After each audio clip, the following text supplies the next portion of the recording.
Welcome to the Homeless Conservative. I'm your host, Blake Fisher. Thank you so much for joining me today.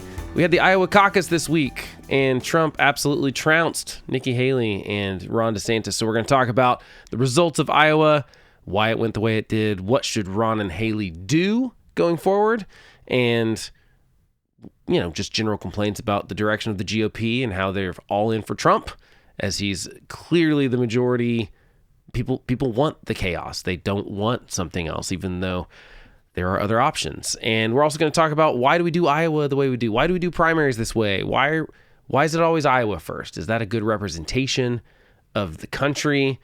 Is that really the best place where we narrow down who we're going to have to possibly vote for by Super Tuesday when most people vote? I don't know. We're going to talk about it. So first up, Iowa Caucus, as I mentioned, was Monday. If you don't know how Iowa works, it's a strange place. First of all, it was absolutely frigid outside, even for Iowa. I guess it felt like negative 22, it was like negative 5 degrees. So that's a temperature where if you are considering going out to the polls, and by the way, it's not really polls, it's a caucus, right? So if you're going to go out there, are you really willing to risk your life? I mean, your car could freeze up, you could die in the cold, you could catch pneumonia. I mean, there's all sorts of terrible things that could happen to you as especially an older voter or something. So a lot of people stayed home. So 2016 had pretty record number of people show up. I think it was 186,000 people. And this year, only 100,000 people showed up. So significantly less than the last time we had like a field of Republicans. Of course, Trump is like an incumbent and was just dominating in the polls. So I'm sure a lot of people were like, combined with the terrible weather and the fact that this doesn't matter, Trump's going to win anyway, I think that most people are just going to stay home. And that probably had something to do with, I've read some, people can theorize, obviously, all they want and talk about these polls and the numbers and stuff.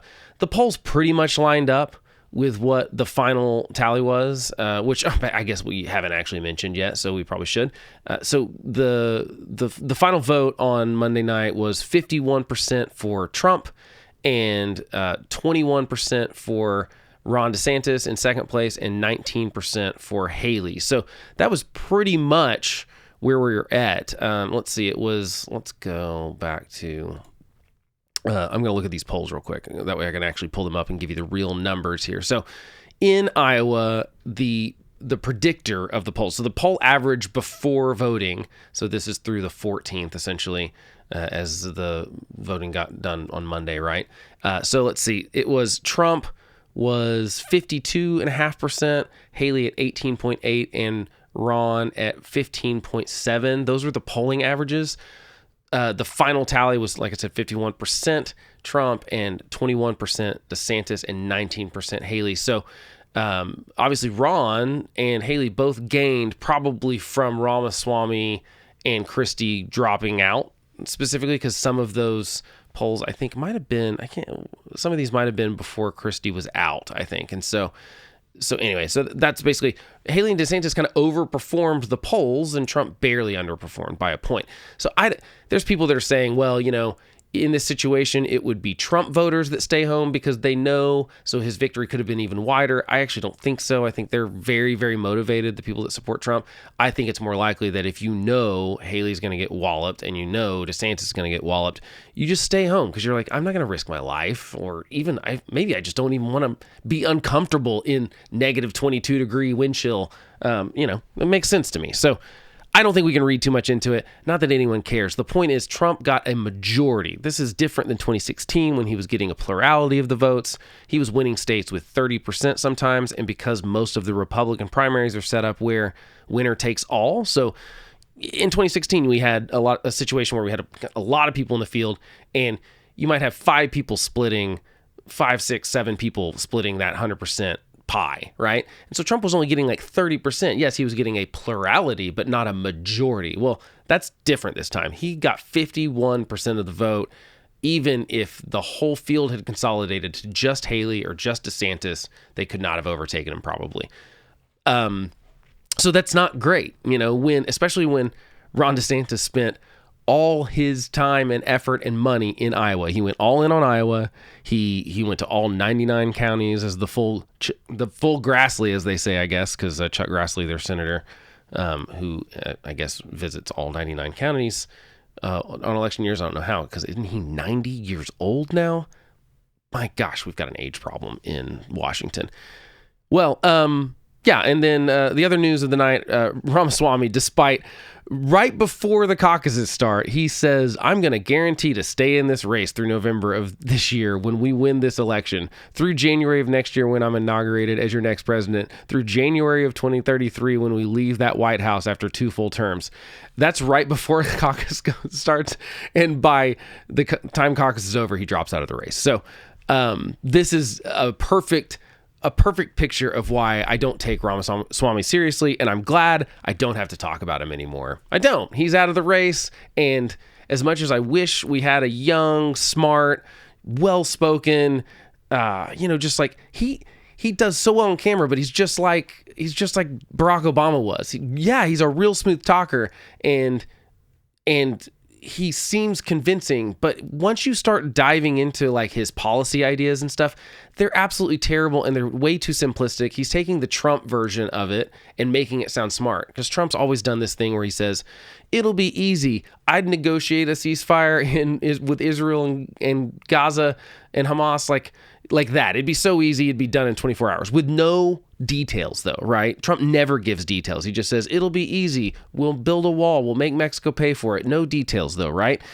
Well, Ramaswamy was better at like masking that in what sounded like a smart idea, but still really didn't give the details. And he still really didn't, I don't know, there wasn't any there. There was very empty suit feeling. And I wish he had good details, and I wish he had smart things. I would love to have someone like him, like a young guy in his freaking 30s, while we have this super old, 2 80-year-olds potentially being our nominees in November. I think it'd be good to have someone young. I think it'd be good to have a minority. I think that's great. I mean, I would love to see what Democrats would say. What are you going to say? That every Republican's still racist, even though we nominate an Indian guy? That probably wouldn't be good enough for them or whatever. So, I would just love it, but I don't love him. So he's not the guy. Glad he's gone. Good riddance. He wasn't great anyway. He got 7% of Iowans to care to vote for him. That 7% would have got that. Now that 7% definitely would have gone to Trump. And it should be noted that Trump was kind of laying into to Ramaswamy for the first time this past week, because Ramaswamy had finally started using, I don't know if he was just getting desperate. He basically never said a bad word about Trump, said Trump was the best president of his lifetime, all this kind of stuff, just glowing stuff. He was basically just Trump's spokesperson on those debate stages, so Trump didn't have to show up and, put his big boy pants on and debate people. But Ramaswamy had started talking about how, hey, you know what? I think Trump's unelectable. Look at all this baggage. They're going to lock him up, blah, blah, blah. He wasn't saying necessarily bad about Trump. He was just saying he can't win and he's going to lose. And that got the ire of Trump heading towards him. So their campaign and all the surrogates have been hammering Ramaswamy this week. So fizzled out as he should have. So now it's really, and by the way, Asa Hutchinson also has left the race. Look, Asa Hutchinson, great governor. He stuck to his values and said he was going to run. He was basically him and Christie were the only ones that ran these solidly, hey, Trump is a bad dude. He shouldn't be the next nominee. And yet he got nowhere, because you've probably not heard of Asa Hutchinson at all, right?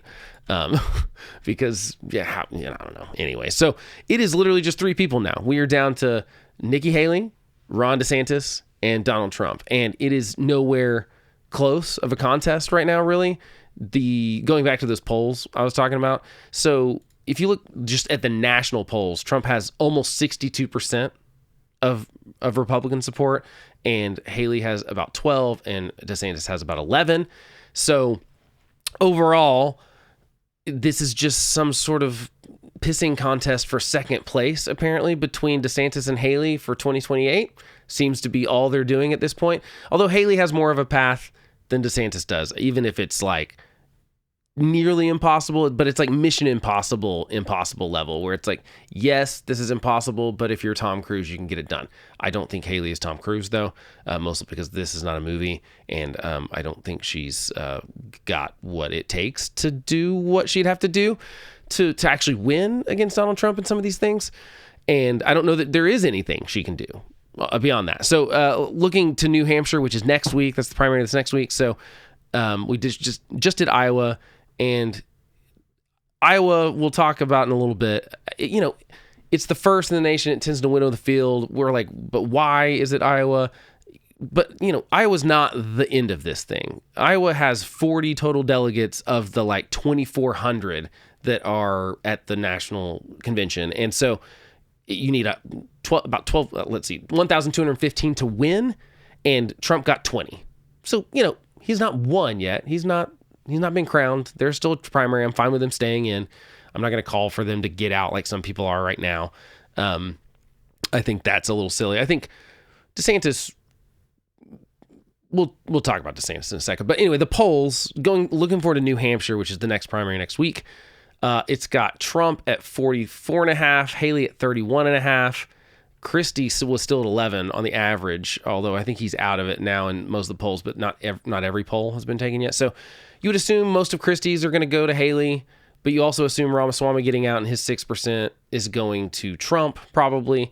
So Trump's still definitely in the lead in New Hampshire. I think Nikki Haley would have to win in New Hampshire to actually get any momentum going into South Carolina and Super Tuesday to actually have a chance to beat Donald Trump. I think she has to win New Hampshire. She cannot come in second place. Maybe she can play it really close. Like if she really came within a couple of points of Trump, like a point or two or three or something like that, maybe that works. I think it has to be a win. I think it has to be like, look, this guy is beatable. I still don't know if that works because New Hampshire is more liberal. They let their independents vote in the Republican primary, which means that there's going to be a lot of independents voting, and the Trump people and just Republicans in general poo-poo on that by saying, oh, well, that's not really conservative. Well, guess what?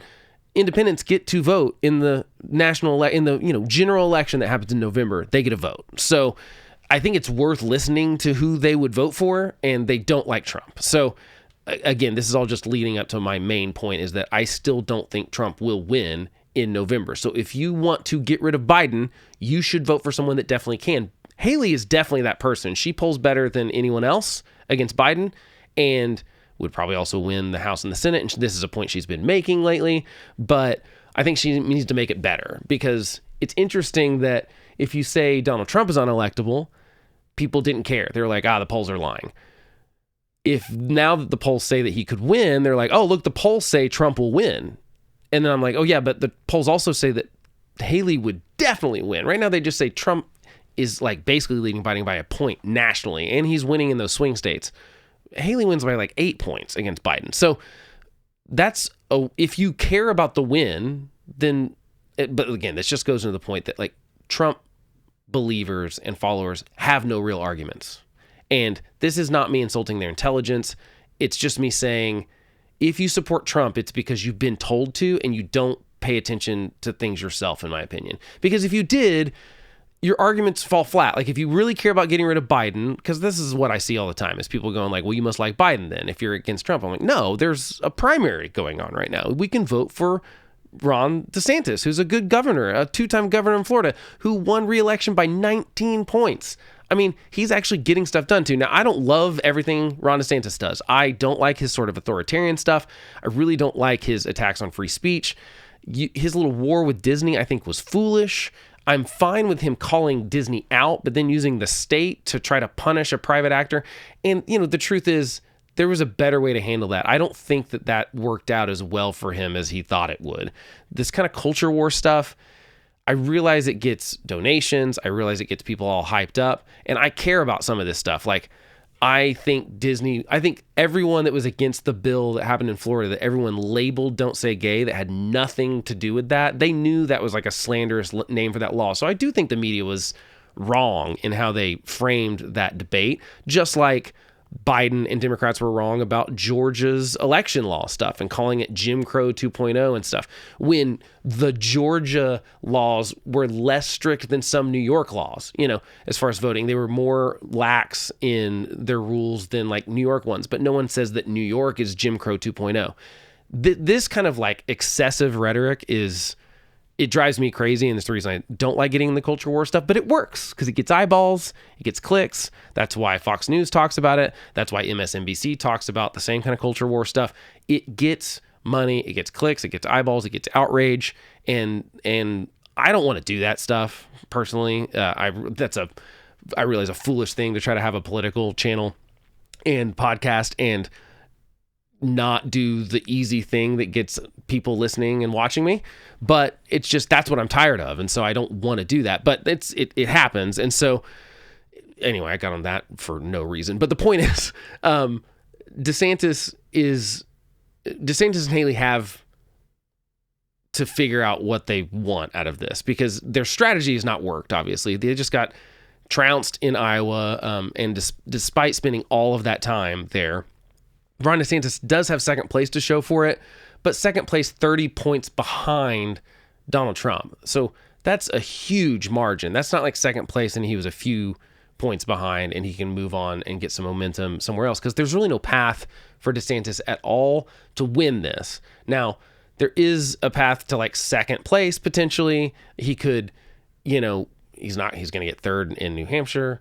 He might get second in South Carolina. And then by Super Tuesday, if he can make it to Florida, maybe he's second place. Maybe he outlasts Haley or something. But at this point, it kind of seems like maybe like Haley has a little bit of a path, not a very big one. And it seems like both of them are probably staying in right now to run again in 2028. And so they're trying to balance like, hey, I want to show that I came in second place. They're basically fighting for second place because they'll get to use that as a springboard to say, I should be the person that you all elect in 2028. Because they're going to be able to run in 2028 no matter what. Trump only has one more term, despite all his followers saying he should be king for life. And I promise you, this is not me like making up caricatures of people. These are people that comment on this podcast, who say things like, we should let Trump be the dictator. He should be able to be president for life and things like that. They do not care about the Constitution. So, he's going to, whether he wins or loses, because Biden's either two-termed or he's two-termed, we will have a new president in 2028. Thank goodness. It's unfortunate that it doesn't look like we're going to have one in 2024. It looks like we're heading towards a Trump-Biden rematch. We're getting one of those two no matter what. So it looks like that's what Haley and DeSantis are doing. I think that's a little bit, I understand the calculation, but if you really think Trump is a threat, and I think they both are worried about that, they won't say it out loud. They'll only attack Trump on the peripherals of like, oh, well, he didn't build his wall. He didn't do this, which I think is a silly argument, by the way. I think they should stop saying, oh, he didn't do this, he didn't do this, he didn't do this, because what you're kind of giving is the ammunition to Trump supporters to say, yeah, well, we should give him a chance to do that stuff. Because what they forget is that they're saying he didn't do this, talking about all the things he didn't accomplish, but Trump and his sycophants all say that the reason he didn't accomplish those things is because like the deep state wouldn't let him, or the liberals were attacking or whatever. It's like, it's always someone else's fault that he didn't get the stuff done that he wanted to. And so it's almost like a badge that they wear. That it's this weird thing where this MAGA kind of movement likes to lose because it proves that they fought. It doesn't make sense to me. It's like they'd rather lose and be pure and be like, well, I didn't compromise with anyone. We didn't negotiate, which is hilarious too, because isn't that the whole thing? Isn't Trump's whole thing negotiating? He always talks about he's such a great negotiator, such a good deal maker, but part of that is making deals. And normally there's a give and take there. People don't just roll over for him. So it's weird to me that they think it's, you are basically a rhino which is their favorite Republican name only label to put on anyone. Really, all they put it on is people that don't like Trump. Now, I'm a rhino because I don't like Trump, not because, I just think that he's the worst of the three candidates that are currently running for president. And And I'd rather see Biden out of the White House with, Nikki Haley or Ron DeSantis as president and beating him. So, but it's interesting that they call that like any compromise. If you ever negotiate, if you ever make a deal, then you're a rhino. And what that means is that to be pure means you lose all the time because there's just not enough of a majority. That the Republican House has a 4-seat majority. The Senate is held with a 1-seat majority or 2-seat, I guess, 51-49 in the Senate. So, there's not a lot of, you can't get much done. Biden can't get a lot done without compromise. And the left does this too. This is not just a thing of the right. Don't get me wrong. It's just that I'm attacking the right because we're talking about the Republican primary. But the Democrats are doing this too. Their purity tests are even worse, I think, because they're even more nonsensical because they can change every day. And Trump's are a little bit like that because Trump can change his mind. And now if you were with him yesterday when he said that, well, now you've got to be with him even if, yes, that means you're saying the opposite of what you said yesterday. And the left does this too with gender and race and all sorts of crazy things that they, everyone has to have the exact same thing. Abortions like that for them too. Which is interesting because that's becoming less of a thing on the right. The right's actually a little confused post-Roe about what they feel about abortion, whereas the left is like, you have to say you allow it all the time, and you can't have any other position, right? So I honestly think Ron should get out. I think that if he really thought Trump was a threat, he should clear the way for Haley because Haley's the only one with a path. But he's probably not going to do that, and I don't blame him necessarily. It's just that like if he's really convicted about that Trump would be dangerous, which maybe he's not. I think he just maybe has his own political aspirations. Maybe he doesn't feel that way, but I feel that way. I think Trump is not dangerous in the sense that I don't think the democracy is going to end. I don't think the republic will end and America will cease to exist and there will be no more constitution if Trump's elected president again. I think he'd be a bad president. I think he won't get stuff done. I think there will be chaos and he could be a convicted felon by then. He might try to pardon himself. There's going to be all sorts of constitutional problems for sure if Trump is elected. Of course, there's all sorts of constitutional problems because Biden's the president, because he doesn't really care about the Constitution either. He just doesn't say it out loud and he doesn't do as bombastic stuff. But like Biden's student loan crap is as unconstitutional as anything's been by a president in my lifetime.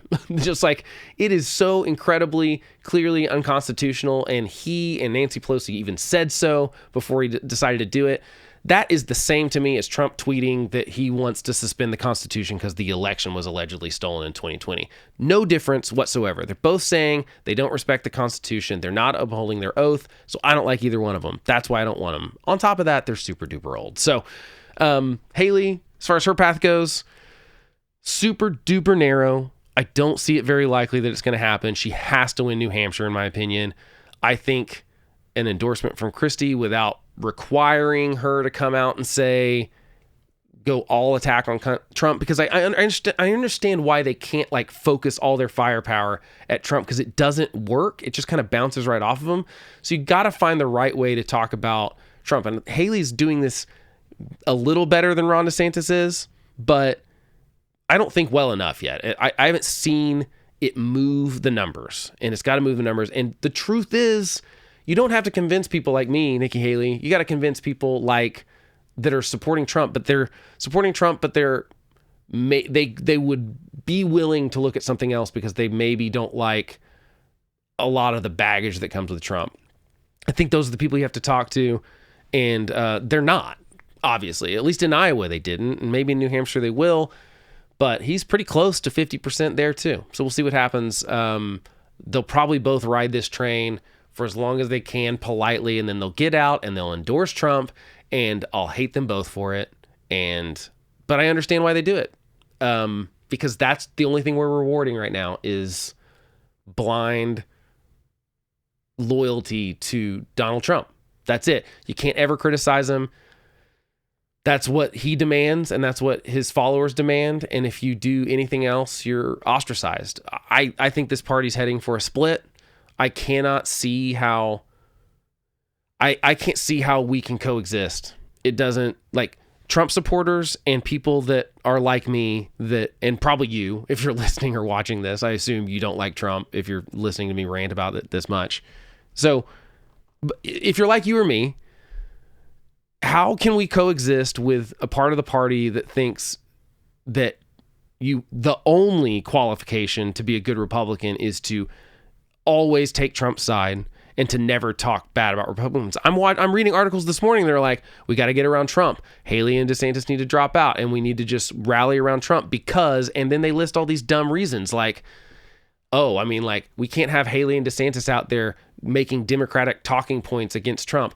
What do you mean Democratic talking points? He said, I've not heard a Democrat say that they don't like Trump because he didn't build the wall. I haven't, which is what Haley and DeSantis said. He didn't finish it. I heard them both get onto him for his massive amounts of spending, putting us more into debt, trillions of dollars more into debt, $8 trillion more in debt. Okay.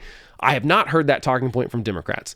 I've heard Haley and DeSantis talk about Trump's legal things for sure, which that's not a Democratic talking point.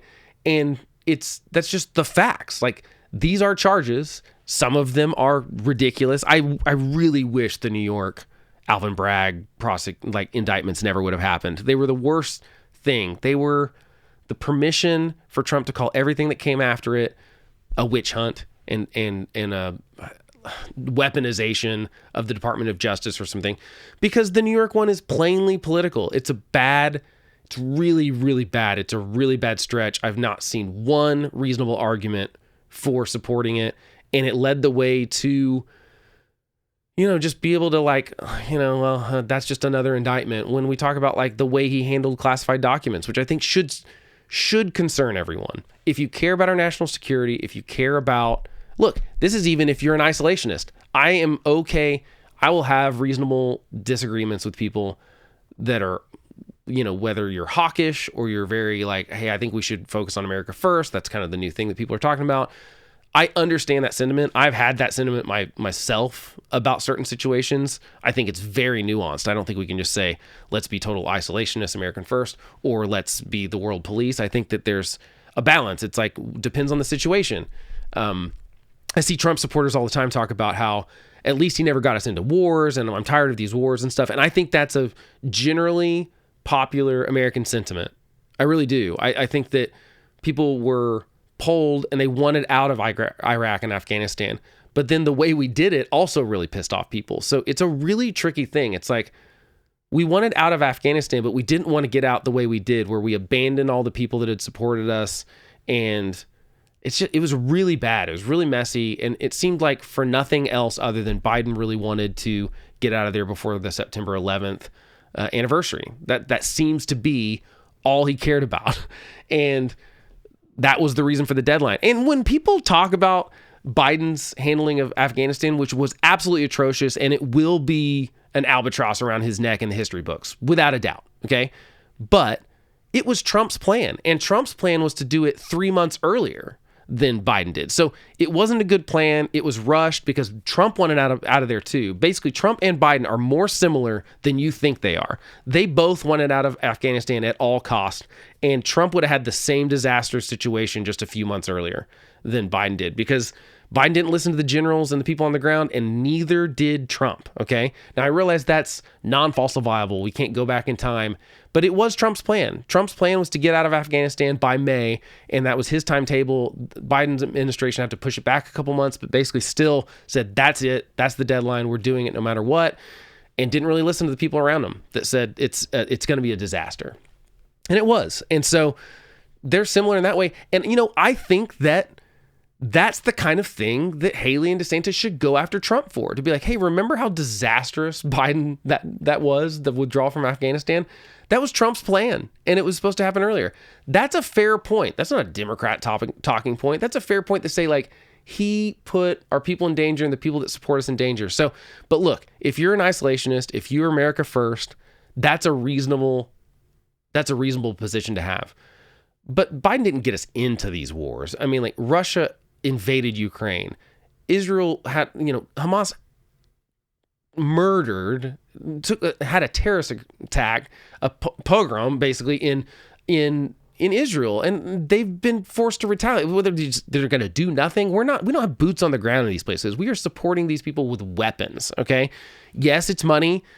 People are like, well, we shouldn't be spending money on that when we have X problem here. That's fine. I mean, I think we can do two things at the same time. That's a reasonable argument. I will have that discussion with someone. But what I won't do is like sit here and pretend that Trump's foreign policy is better than Biden's by some mile-wide margin. I think that they're both pretty bad.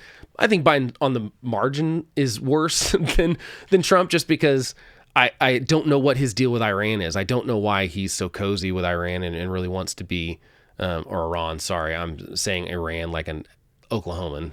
My accent's sneaking out.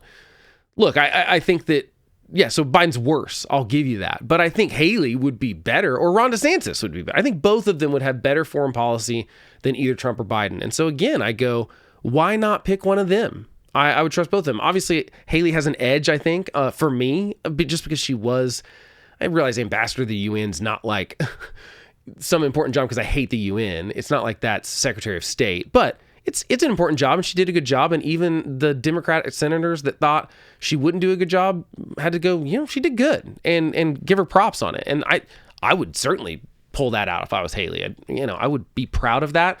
And I get that some people think she's too hawkish. That's fine. We can have that discussion. I'm totally okay with, that's why a lot of people didn't like McCain. I'm fine with that. That doesn't bother me. It's part of the reason I didn't love McCain sometimes. But look, they're not making these arguments. And so we're probably going to get Trump. And that's where we're going to be at. I don't love it, obviously. But that's how it's going to go. But we'll see. New Hampshire, like I said, she could do well. Maybe that gets her some momentum. The other thing that Haley has going for that DeSantis does not, and this is like one little thing. In the last couple of elections, like suburban women were important across a lot of different states, a lot of swing states. And in 2016, they were sour on Trump for sure, but he still won. And obviously they really didn't like Hillary Clinton. And I think that was a weird election, but they certainly started abandoning Trump in like 2018. I realized Trump wasn't on the ballot, but as far as like abandoning Republicans, and in 2020, they lost even more. And in 2022, I think they lost even more. So Republicans have been losing like suburban women at a pretty high rate where they really can't continue to lose that demographic. I think Haley has a better chance of getting that demographic back than DeSantis does. And obviously, I don't think that Trump has done much, although he did well with those women in Iowa, but Iowa's kind of an outlier. And so I'm not totally sure, but that's why I do think Haley has a little bit of an edge. And that's why she probably does so well polling against Biden too, is because she pulls in some of those independent women that are like, yeah, I'll take her over these two old guys. And who could blame them, right? I would too.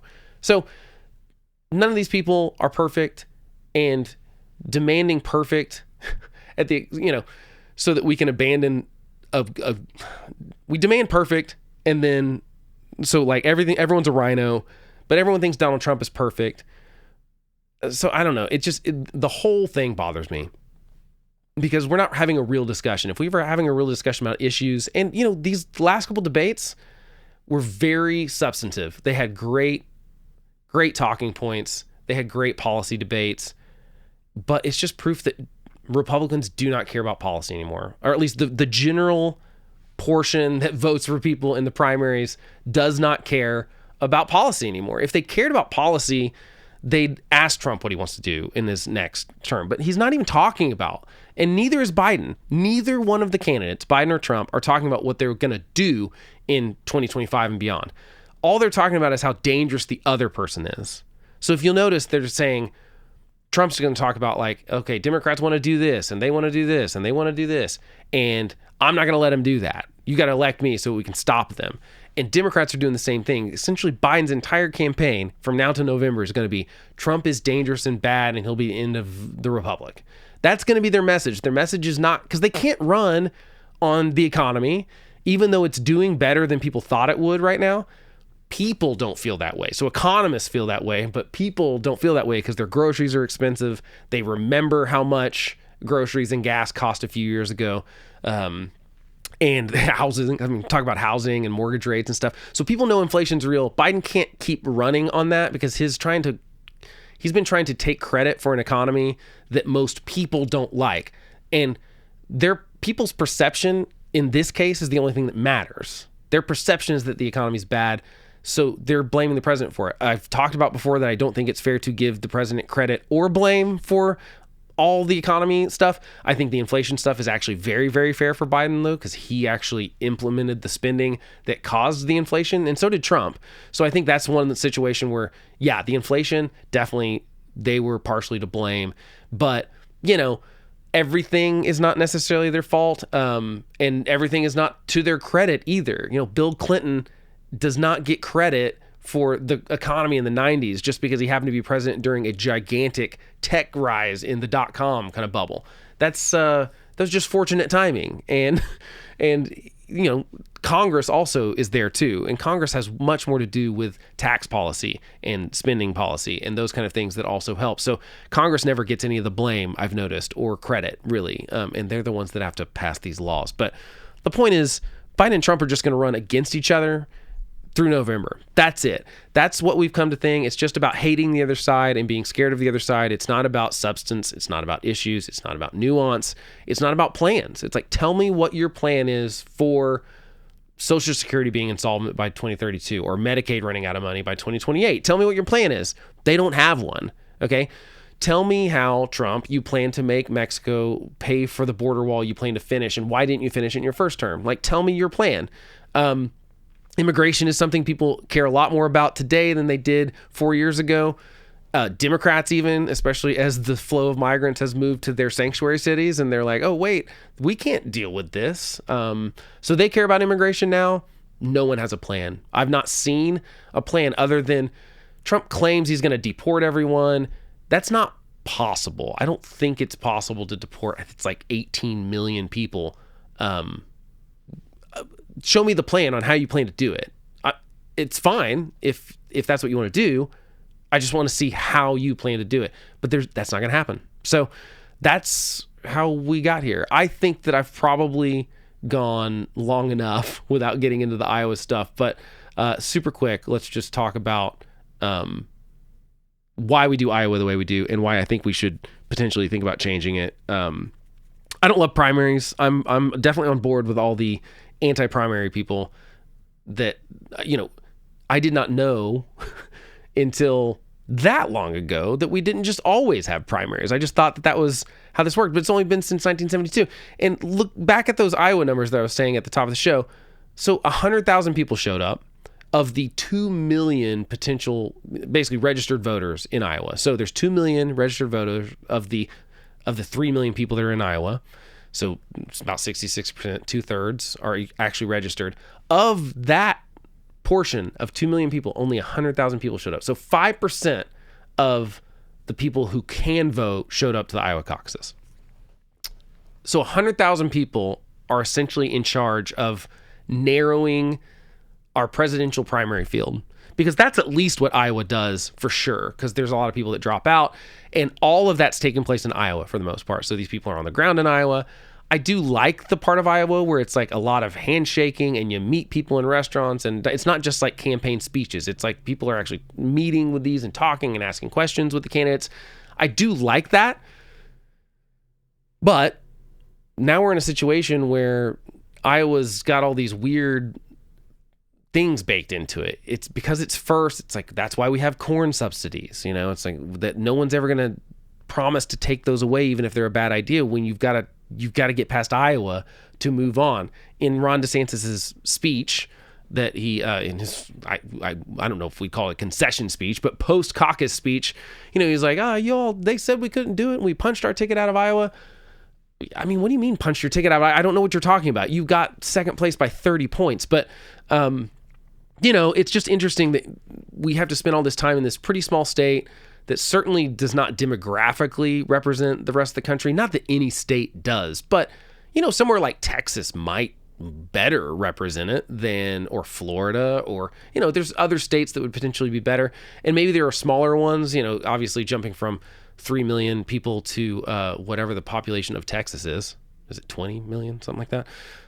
That's a big jump for campaigns, but it does seem weird that we have Iowa first. And Democrats have basically ditched it. They had such a bad caucus in 2020 that they've ditched it, and partially they've ditched it because they wanted Biden to win the first state primary. So they're doing it in South Carolina where he won, which was the third in 2020. And it looked like he could potentially lose the nomination if he didn't do well in South Carolina. And then that kind of solidified it. Everyone got behind him. Well, so Democrats want South Carolina first. So Democrats have already kind of abandoned Iowa.